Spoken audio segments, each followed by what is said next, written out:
Challenge মোকাবেলা করার সাহস এবং অভিজ্ঞতা আমার আছে। সুতরাং আমি ইনশাল্লাহ যে কোনো ধরনের চ্যালেঞ্জ আসুক সংশ্লিষ্ট সবাইকে নিয়ে ইনশাল্লাহ we will overcome those challenges, যে I will be able to deliver. আমার টিম আছে, I have a very efficient team of election commissioners who are around me now. ইনশাল্লাহ আমরা সবাই মিলে আপনাদের সবার সহযোগিতা নিয়েই কিন্তু আমাকে করতে হবে। আমরা একা পারবো না, কিন্তু আপনাদের সহযোগিতা লাগবে, দেশবাসীর সহযোগিতা লাগবে, রাজনৈতিক দলগুলোর সহযোগিতা লাগবে, সবার সহযোগিতা নিয়ে ইনশাল্লাহ আমরা এই জাতিকে একটা free, fair and credible election আমরা ইনশাল্লাহ উপহার।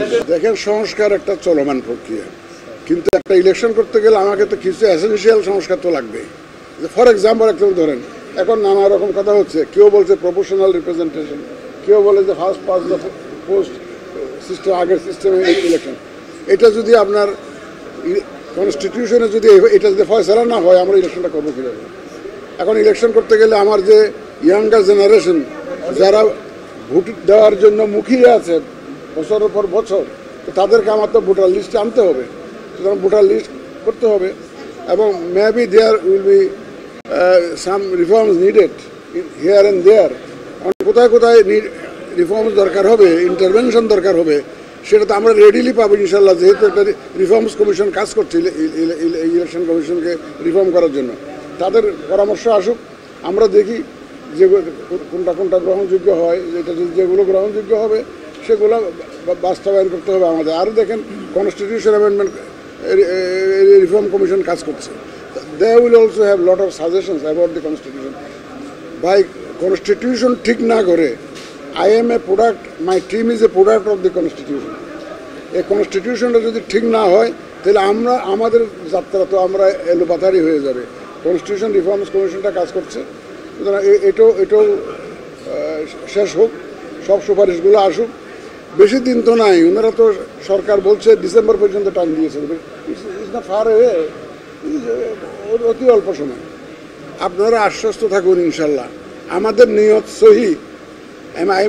We are confident, inshallah, we will be able to deliver. আর এবারের মতো একটা সুযোগ আগে ছিল নাকি, সুযোগ জানেন আপনারা? সেই সুযোগটা হচ্ছে শুধু আমরা না, রাজনৈতিক দলগুলো যারা ইলেকশন করবেন 15-16 বছর ধরে বলে আসতেছেন আমরা ভোটের অধিকার চাই, আমরা অবাধে ভোট দিতে চাই। সুতরাং তাদেরকে আমরা সাথে পাবো এবং তাদের ডিমান্ডটাকে আমরা বাস্তবায়নে সহযোগিতা করবো। সুতরাং আমাদের তো এখন অসুবিধা নেই, তারাও জাতির কাছে ওয়াদাবদ্ধ। আজকে আর না, আমরা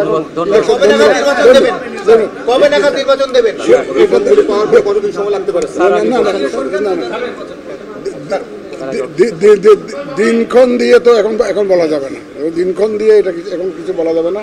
আমরা কিছু রিফর্ম যেগুলো দরকার আছে সেগুলো করে আগে আমি দায়িত্বটা নেই, এটা বুঝে নিই, কাজকর্মটা বুঝে নিই। আমাকে এটা বুঝতে তো দিবেন ভাই। না, উনি বলেছেন যে he will give full cooperation to the election commission.